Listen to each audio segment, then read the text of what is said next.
स्वागत है। द उत्तम चैनल के माध्यम से आपके लिए रीजनिंग की क्लासेस आदरणीय प्रियंका गौतम मैडम के द्वारा चलाई जा रही हैं। उनका बहुत बड़ा बिजी शेड्यूल रहता है। उत्तर प्रदेश पुलिस में सेवा देने के कारण वह समस्या रहती है, उनके पास समय का अभाव रहता है, इसलिए आपको फिर भी वो बहुत कुछ देने का प्रयास कर रही हैं। आप उनके अनुभव का फायदा उठाइए। लगभग उनको 12-15 साल से लगभग का उनको बहुत बड़ा अनुभव रहा है। मेरे हिसाब से 2013 से वो पढ़ा रही हैं, तो उनका बहुत बड़ा अनुभव है रीजनिंग के क्षेत्र में, इसलिए उनके उस अनुभव का आप फायदा उठाइए। और आज मैं स्टार्ट करने जा रहा हूँ, शुरू करने जा रहा हूँ आपके लिए क्या है, मैथ की क्लासेस। मैथ विशेषकर उन बच्चों के लिए जो आगामी जो परीक्षा 24 जुलाई को निर्धारित कर दी गई है। उत्तर प्रदेश अधीनस्थ चयन सेवा आयोग जो है, UPSSC इसको बोलते हैं, लेखपाल की परीक्षा। उस लेखपाल की परीक्षा में स्टैटिक्स एक चैप्टर है, उससे 5 क्वेश्चन निर्धारित हैं, लगभग 5 क्वेश्चन निर्धारित हैं। उन 5 क्वेश्चनों को पांचों को हमको क्या करना है, हल करना है और अपनी सफलता को सुनिश्चित करना है। इसीलिए मैं चाहूंगा कि आप थोड़ा धैर्य बना के अपने समय को थोड़ा मेरे साथ खर्च कीजिए, ताकि हम आपकी सफलता में अपने आप को सहयोगी साबित कर सकें। ज्यादा कुछ न कहते हुए, सब बातें तो बहुत कुछ हैं, तथ्य भी बहुत सारे हैं, लेकिन हम ज्यादा कुछ न वार्तालाप करते हुए मेन मुद्दे पे आते हैं। ध्यान दीजिएगा, सांख्यिकी स्टैटिक्स, वैसे तो सांख्यिकी में और स्टैटिक्स में ग्रेजुएशन भी होती है, लेकिन ये ग्रेजुएशन का क्या है, एक मुखड़ा है, 100वां हिस्सा है। 1/100 बोल तो ये ऊपर वाला भाग है ना, ये छोटा सा मुखड़ा है और छोटी सी चीज उस पेपर में पूछी जाएंगी, उनको याद करना है, बाकी निकल जाएगा, ठीक है। क्योंकि ये उस मैथ में होता नहीं है, ज्यादातर मैथों में चैप्टर होता नहीं है, अलग से चैप्टर है। बात करते हैं, इसमें 8 खंड है। ये है जो हमें डिवाइजन कर रखा है इसका, माध्य, परास, बहुलक, माध्य का, माध्य विचलन, विचरण, मानक विचलन और विचलन गुणांक। अर्थात हमने इधर इंग्लिश लिखा है और ब्लू कलर में उनकी हिंदी लिखी है। आपको ये विशेषकर ध्यान रखने योग्य बात है कि आपको इंग्लिश के साथ साथ हिंदी भी मालूम होनी चाहिए, क्योंकि पेपर में स्टैटिक जो है वह टोटल क्या है, इंग्लिश बेस्ड चीजें होती है उसमें ज्यादातर, क्योंकि इंग्लिश को ज्यादा अच्छी तरह समझ पाते हैं, इसलिए आपको इंग्लिश भी ध्यान रखना है और हिंदी भी ध्यान रखना है। हिंदी मीडियम वाले बच्चों के साथ यही दोगलापन होता है कि उसे 2 तरीके की मेहनत करनी पड़ती है शुरू से, और जो इंग्लिश मीडियम पढ़ते हैं वह शुरू से क्या है, उनकी चीजें भी ऑथेंटिक होती हैं और किताबों में भी कई गलतियां नहीं होती हैं। चलिए, बहुत सारी बात है, ये विडंबना है। माध्य, बात करते हैं माध्य की। ये देखिए माध्य, माध्य मीन। अब मीन को ज्ञात करने कुछ नहीं है, आपको चंद मिनट में खत्म कर देंगे, आप निश्चिंत रहिए, ठीक है। माध्य देखिए, माध्य क्या है, माध्य बराबर होता है औसत। औसत, औसत, औसत का फॉर्मूला आपने पढ़ा होगा, ठीक है। औसत का फॉर्मूला क्या होता है, युग्मों का योग बटे युग्मों की संख्या, युग्मों की संख्या, ठीक है। फॉर एग्जाम्पल, कोई एग्जाम्पल लेते हैं, 2, 4, 6, 8, 10 का मीन ज्ञात कीजिए, माध्य ज्ञात कीजिए, माध्य ज्ञात करें या कीजिए, ठीक है। ठीक, अब क्या करना है हमको, युग्मों का योग, माध्य बराबर युग्मों का योग कितना हो जाएगा, 2 + 4 + 6 + 8 + 10 बटे कितने योग में, 1 2 3 4 5, ठीक है, 5। इधर रखना आपको, यहां देखिए कितना हो जाएगा, 12 12 24 और 6 30, 30 बटे 5। आपका आंसर क्या आ जाएगा, 6। 5 6 30 होता है, तो 5, ये क्या होगा आपका, माध्य बराबर हो गया 6। इतना करना है, माध्य बराबर 6 हो गया, ठीक है। चलिए एक और क्वेश्चन लेते हैं आपके लिए। 70, 80, 120, 130, ये 100 मान लीजिए, ठीक है। कोई भी संख्या रख सकते हो, का माध्य ज्ञात कीजिए। तो हम क्या करेंगे, माध्य बराबर फॉर्मूला क्या होता है, मीन बराबर क्या होता है, युग्मों का योग 70 प्लस 80 प्लस 120 प्लस 130 प्लस 100, ठीक है। बट्टे कितनी संख्या है, शायद 1 2 3 4 5, ठीक है, 5 है। ये ई डॉट जी डॉट इधर लिख सकते हैं, आपको कंफ्यूजन हो रहा हो कहीं, ये फॉर एग्जाम्पल होता है, ठीक है। तो माध्य बराबर क्या हो जाएगा, माध्य बराबर इनको ऐड करेंगे 100, 130 और 70 200, 120 80 200, मतलब 500 हो गया। आप अपनी इच्छा से कैसे भी जोड़ सकते हैं, मैं तो अपनी तरीके से ऐड कर रहा हूं, ठीक है। तो ये कितना हो जाएगा, बराबर 100। तो 100 आपका क्या हो गया, माध्य हो गया। 100 आपका क्या हो गया, माध्य हो गया, ठीक है। माध्य में कुछ नहीं है, यही है। कभी कभी क्या इसमें प्रश्न अलिख टाइप कैसे आ सकते हैं, देखो कैसे, मैं बताता हूं।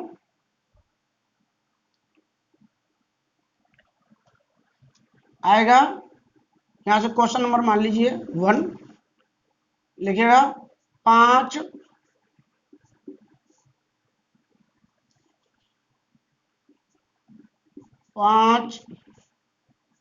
संख्याओं का माध्य माध्य माध्य कितना है,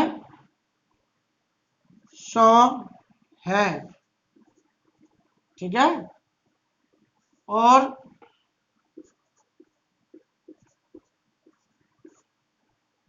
4 संख्याएं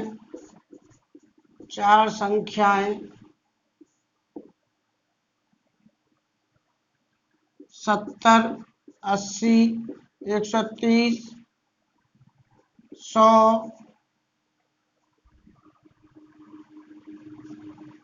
एक्स है। तो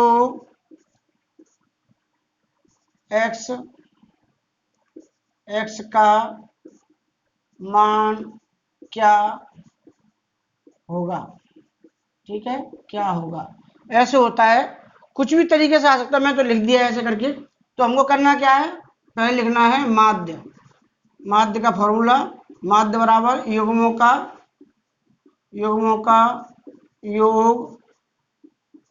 योग बट्टे युग्मों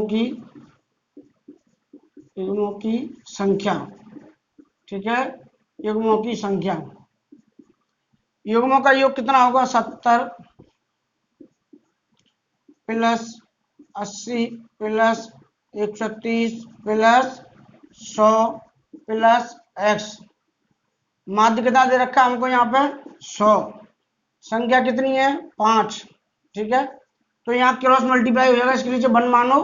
तो हमको क्या करना है, इधर लिख लेंगे, ये संख्या कितनी हो रही है, देखो 130 70 200 300 380 हो रहा है, 380 प्लस एक्स, 380 प्लस एक्स बराबर 100 गुणा 5, तो 500 हो जाएगा, ठीक है। अब क्या करेंगे, x की वैल्यू निकालेंगे। ये कह रहा है 380 में क्या जोड़ दें 500 हो जाए, तो इसका मतलब 380 को 500 में से घटा दो। तो 500 में से 380 घट जाएंगे, तो हमारा एक वैल्यू कौन सी आएगी, x बराबर आएगा 120, ठीक है। इस तरीके प्रश्न आएंगे। चलिए आगे बात करते हैं हम परास की। परास अर्थात रेंज, ये कुछ नहीं है, बहुत सिंपल है, इसका भी आपको कुछ नहीं करना है,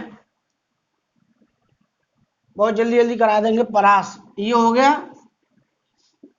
परास अर्थात रेंज, इसका फॉर्मूला होता है सबसे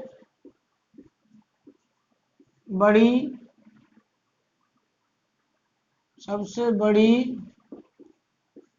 संख्या माइनस, देखो बोर्ड पर थोड़ी सी, माइनस सबसे छोटी संख्या संख्या ठीक है, सबसे बड़ी संख्या में से सबसे छोटी संख्या घटा देंगे तो आपका क्या है, परास आ जाएगा, आपका क्या आएगा, रेंज आ जाएगी। जैसे फॉर एग्जाम्पल एक कोई उदाहरण लेते हैं, लीजिए 70, 80, 150, 180 और हम यहाँ लिख दें 500 या 680, ठीक है, इस तरीके से लिख दें का परास क्या होगा, परास क्या होगा। ठीक है, हमको करना क्या है, परास बराबर क्या होता है, सबसे बड़ी बट्टे सबसे छोटी। सबसे बड़ी कौन सी संख्या है, वैसे तो क्रम में लगा हुआ है, आपको कुछ नहीं करना है। 680 माइनस सबसे छोटी 70, आप इसमें माइनस करेंगे, 0 से 0 गया, कुछ नहीं बचेगा, 0 बचेगी। 0 में मैं काटना मत समझ लेना, मत काट नहीं रहा हूँ, भाग नहीं दे रहा हूँ, घटा रहा हूँ। 0 में 0 0 बचेगी, 8 में 7 गया तो 1 बचेगा और ये बचेगा आपको 610। तो 610 आपका क्या हुआ, परास हो गया। ठीक है, एक और एग्जाम्पल ले लीजिए, एग्जाम्पल यहाँ पर 2, 4, 6, ठीक है, 12, 7, 8, 1, 3 का परास क्या होगा, परास क्या होगा होगा। तो करना क्या आपको, परास बराबर सबसे बड़ा नंबर कौन सा है इसमें, 12, ठीक है, सबसे बड़ा नंबर 12 ही है, माइनस सबसे छोटा कौन सा है, 1, 1 घटा देंगे तो कितना आएगा, 11, तो आपको परास क्या हो जाएगा, 11 हो जाएगा। ठीक है, बात समझ में आई। परास क्या मतलब होता है, सबसे बड़े में सबसे छोटा घटाने पर क्या आपको परास ज्ञात हो जाता है, रेंज ज्ञात हो जाती है। सिंपल सी परिभाषा ये है कि सबसे बड़ी सबसे छोटी संख्या का अंतर ही क्या है, परास कहलाता है, रेंज कहलाता है। चलिए आगे बात करते हैं बहुलक की, बहुत जल्दी जल्दी करा देंगे और कैसा भी प्रश्न आ जाए, ये सिंपल है, थोड़ा समझने की बात है। मोड अर्थात बहुलक, बहुलक, ठीक है। बहुलक क्या मतलब क्या है, कोई संख्या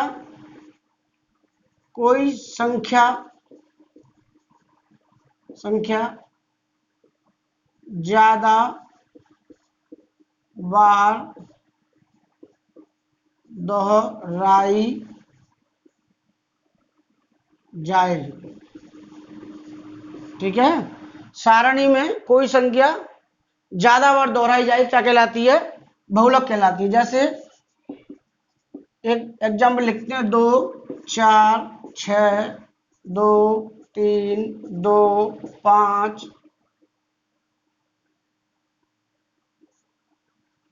ठीक है, 8 का बहुलक क्या होगा, बहुलक क्या होगा। ठीक है, तो इसमें क्या है, बहुलक देखना है आपको, देखना है कोई संख्या ऐसी है जिसका दोहरा बहुत ज्यादा बार हो रहा है, वो रखना है। सबसे पहले आप देखिए इसमें, या तो क्रम से लगा लीजिए, आपको ज्ञात करना पड़ेगा कि कौन सी संख्या ज्यादा बार दोहराई जा रही है। क्रम से लगाएं तो 2, 2, 2, ठीक है, उसके बाद इससे बड़ी कौन सी है, 3, उससे बड़ी कौन सी है, 4, इससे बड़ी कौन सी है, 5, इससे बड़ी कौन सी है, 6, इससे बड़ी कौन सी है, 8। 1 2 3 4 5 6 7 8, 1 2 3 4 5 6 7 8। तो इसमें सबसे ज्यादा दोहराव संख्या कौन सी है, 2। तो बहुलक बराबर आपका क्या हो गया, 2 हो गया, बराबर 2। वह संख्या ज्यादा बार दोहराई जाती हो वो क्या कहलाती है, बहुलक कहलाती है।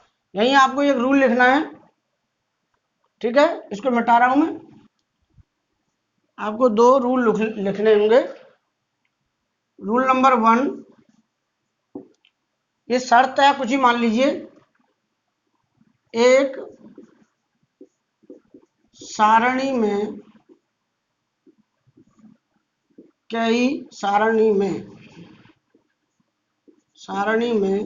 कई बहुलक हो सकते हैं। ठीक है, एक सारणी में कई बहुलक हो सकते हैं। जैसे एक एग्जांपल लेते हैं, 2 4 2 3 5 3 7 8 का बहुलक ज्ञात करो। ठीक है, बहुलक ज्ञात करो, ये है। ठीक है, ये क्या है, एक सारणी में कई बहुलक हो सकते हैं। तो देखिए कैसे हो सकते हैं, बहुलक बराबर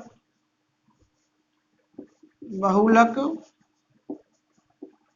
बराबर क्या हो जाएगा आपका, देखिए सबसे दोहराव, देखो 2 1 2 2 बार दोहरा है, 3 इसमें 2 बार दोहरा है, तो क्रम में लगाएंगे। देखो आपको मान 2 2 3 3, उसके बाद बड़ी संख्या देखो इससे 4। मैं आपको क्रम से बता रहा हूँ, वैसे तो देखते ही हो जाता है, इसमें कोई दिक्कत नहीं है। 5 7 8, 1 2 3 4 5 6 7 8, 1 2 3 4 5 6 7 8। ठीक है, तो देखिए 2 2 बार आया है, 3 भी 2 बार आया है, तो आपका बहुलक क्या हो जाएगा, आपका बहुलक क्या हो जाएगा, बहुलक हो जाएगा, क्योंकि 2 2 बार है, 3 भी 2 बार है, तो 2 और 3 आपका क्या हो जाएगा, बहुलक हो जाएगा। ठीक है, 2 और 3 क्या है, तो ये शर्त भी होगी, एक सारणी में कई बहुलक हो सकते हैं। पेपर में ऐसा भी आ सकता है कि क्या बहुलक एक से ज्यादा हो सकते हैं, तो आपका आंसर होगा हाँ। ठीक है, आगे देखिए, रूल नंबर ये तो 1 हो गया हमारा। ठीक है, रूल नंबर 2 देखिए, इसमें दो दो क्या है, एक सारणी में कोई भी बहुलक नहीं हो सकता है, नहीं हो सकता है। ठीक है, देखिए कैसे, 0, एक एग्जांपल लेते हैं, 0 1 5 4 3 2 7 8 का बहुलक बहुलक ज्ञात कीजिए, ज्ञात कीजिए। ठीक है, तो क्या करना है आपको, यहाँ देख, आपको ऐसी कोई संख्या दिख रही है जिसका दोहराव ज्यादा बार हो रहा है, ऐसी संख्या बताइए जिसका दोहराव ज्यादा बार हो रहा है, तो आप पाएंगे कि इसमें ऐसी कोई संख्या नहीं। अगर ऐड क्रम में लगाएंगे, 1 2 3 4 5 7 ये 8, इस तरीके के आपको नंबर मिलेंगे। अब ये बताइए इसमें कोई संख्या दोहराव हो रहा है, नहीं हो रहा है, तो आपका आंसर होगा, आपका उत्तर होगा, कितने बहुलक है इसमें, कोई नहीं, एक भी नहीं, कोई नहीं। ठीक है, कोई नहीं, आप कभी कोई नहीं, ये मत लिख देना कि इसमें शून्य बहुलक है, शून्य बहुलक है, मतलब कोई नहीं का मतलब सिर्फ उसमें शून्य 0 है, नहीं, 0 भी क्या है, अपने आप में ये अंक है, और 0 का दोहराव केवल एक बार हुआ है, इसलिए कभी भी 0 शून्य मत लगा देना, ये गलत हो जाएगा प्रश्न आपका। ठीक है, बहुलक का मतलब है एक सारणी में कोई संख्या ज्यादा बार दोहराई जा रही हो, तो वो आपका बहुलक कहलाता है। यदि दो संख्याएं दोनों बराबर गति के साथ दोहराई जा रही है, जैसे 2 2 बार दोहराया गया है, 3 2 बार दोहराया गया है, तो दोनों क्या है, आपके बहुलक होंगे। एक ऐसी सारणी जिसमें कोई भी संख्या दोहराई नहीं जाती है, केवल एक बार आती है, तो ऐसी सारणी में क्या होता है, कोई भी बहुलक नहीं होता है। ठीक है, ये सिंपल सी बात है। अब बात करेंगे माध्यिका की, जो कि यहीं से आपके प्रश्न पूछे जाएंगे ज्यादातर। ठीक है, ये सिंपल चीज थी, माध्यिका बात करते हैं। ठीक है, माध्यिका, अगर आपको मोड़ का मतलब याद ना आए तो ध्यान रखना, मुड़ मुड़ के मतलब बहुलक, मुड़ मुड़ के। अब बात करते हैं माध्यिका, जिसको बोलते हैं मीडियन, माध्य का। ठीक है, इसके कुछ रूल हैं। रूल नंबर 1 होगा आपका, 1 क्या है, सारणी को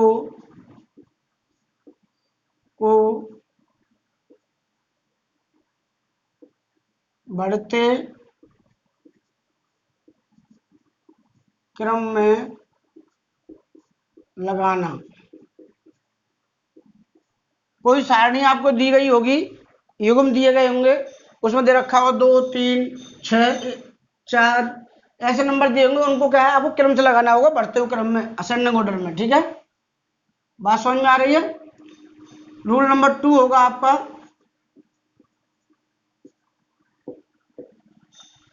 n का मान ज्ञात करना, ज्ञात करना।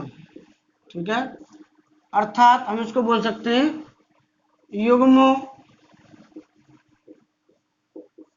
की कुल संख्या, कुल संख्या,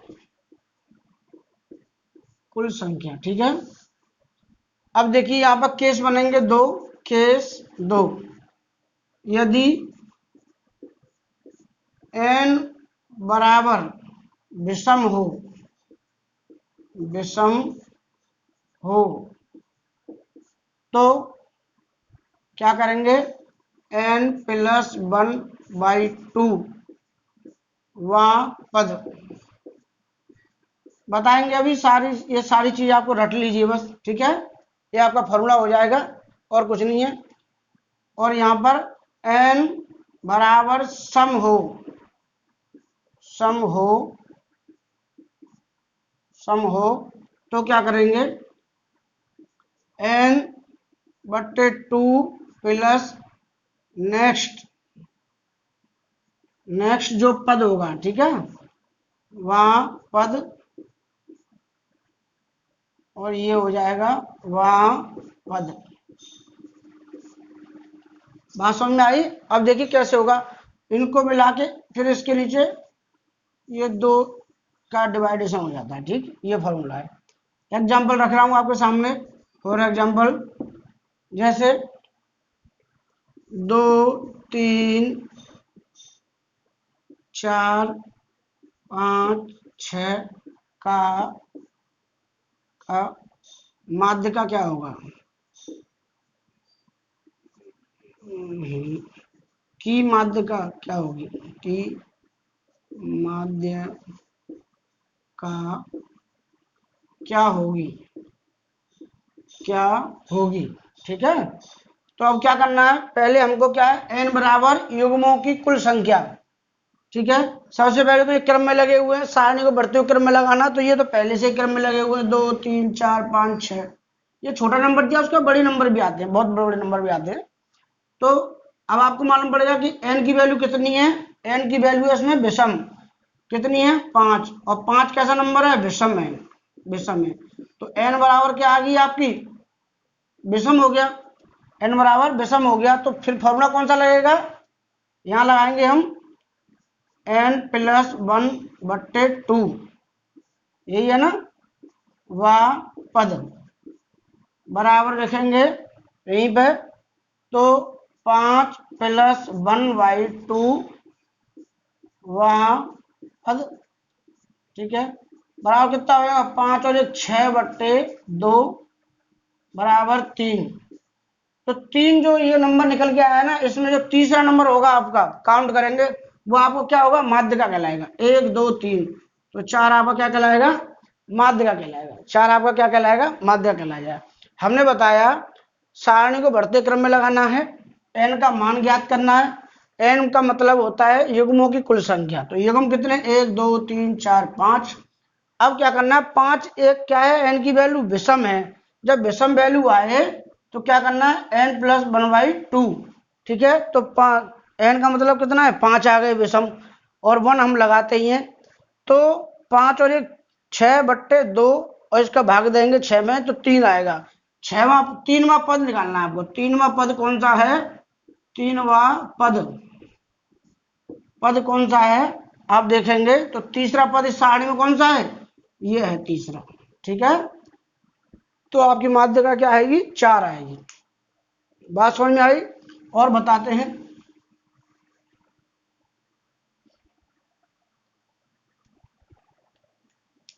ठीक, यहीं पे लिख देते शॉर्ट में,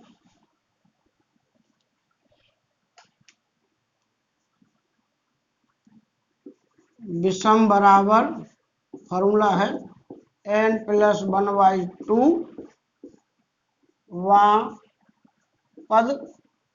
दूसरा है सम बराबर क्या होगा n/2 प्लस अगला पद या नेक्स्ट, ठीक है।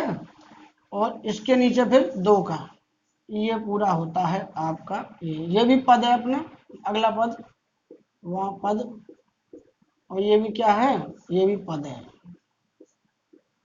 ठीक है, वहाँ पद। देखो अभी फिर दोबारा से विषम का ही बताऊंगा आपको। 40, 30, 20, 10 और ये हो जाएगा 50, मान लो 60, ठीक है। का या की, माध्य का स्त्रीलिंग समझ में आ रहा है इसलिए की लगेगा। माध्य का क्या होगी, तो हमको क्या करना है, पहले n की वैल्यू निकालनी है। 1 2 3 4 5 6, ठीक है। एक और लिख लेते हैं इधर, 70 कर लो। आपको विषम बता रहा हूँ ना, इसलिए वो सम बैठ रही है। कोई भी नंबर लिख लो, 70 फॉर एग्जाम्पल ये, ठीक है। 70, 40, 30, 20, 10, 50, 60। तो n की वैल्यू कितनी आ गई आपकी, देखो इसमें n की वैल्यू 1 2 3 4 5 6 7 7 आ गई, ठीक है। 7 क्या है, n की वैल्यू विषम है, विषम अर्थात 7 है। अब क्या है, फॉर्मूला लगाना होगा विषम वाला, ये रहा विषम वाला, n+1/2 वहाँ पद बराबर लिखेंगे हम, तो 7 + 1/2 8/2 बराबर 4वां पद। लेकिन हमने यहाँ की एक कमी की है, वो कमी आपको सुधारनी होगी। सबसे पहले क्या, ये सारणी हमको क्या बढ़ते क्रम में लगानी पड़ेगी। तो सबसे छोटा नंबर कितना है, 20 नहीं सॉरी 10 है। 10, 20,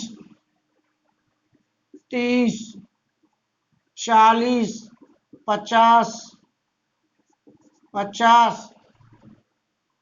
60 और ये 70। अब ये बढ़ते क्रम में हो गई। ये चौथा जो पद आया है, यहाँ आपको चौथा देखना है। चौथा कौन सा है, 40। चौथा कौन सा है आपका, 40 है। इसलिए आपका माध्यिका क्या कहलाएगी, 40। माध्यिका बराबर हमारी क्या हो जाएगी, बराबर 40। आशा करता हूं समझ में आ रहा होगा। कुछ नहीं करना है, सारणी को बढ़ते क्रम में लगाना है पहले। उसके बाद रूल नंबर 1 है कि n का मान निकालना है, मतलब जितने युग्म दिए गए उनको आपको काउंट करना है। आपको देखना है कि उनकी संख्या कितनी है।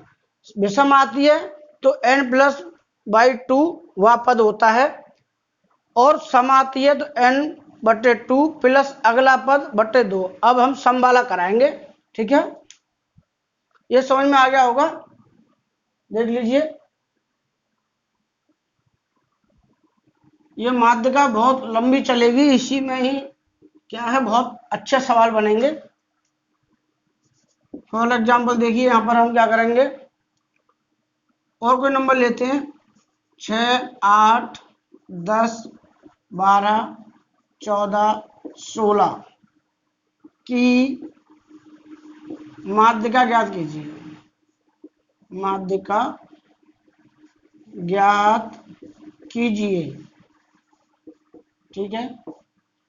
अब क्या करेंगे, हमको क्या है, n की वैल्यू निकालनी है। तो n बराबर कितना है इसमें, 1 2 3 4 5 6 6 कैसा है, सम है, अपने आप में क्या है, सम संख्या है। तो सम का फॉर्मूला क्या है हमारा, देखिए